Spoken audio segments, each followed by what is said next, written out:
তাড়াতাড়ি পড়ান। কি হলো? আপনারা মুখ ঢাবেন না? না না, দরকার নাই। ঠিক আছে, এখানে সেটা করুন।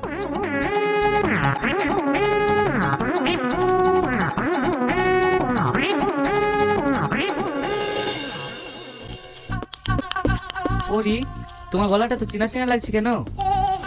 ও মা, প্রত্যেকদিন ফোনে কথা বলি, চিনা লাগবে না?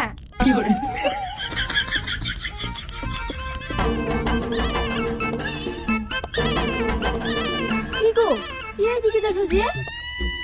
এইদিকে আমার বাড়ি, তো এইদিকে যাবো না? রে, আমাদের পাড়ার দিকে তো যাচ্ছ। তুমি এখানে দাঁড়ালে কেনে? এটাই তোমার বাড়ি, এখানে দাঁড়াবো না তো কোথায় দাঁড়াবো? এইখানে বাড়ি মানে? শাহিন, সালমা, তার মানে এতদিন তুমি আমার সাথে কথা বলছিলা?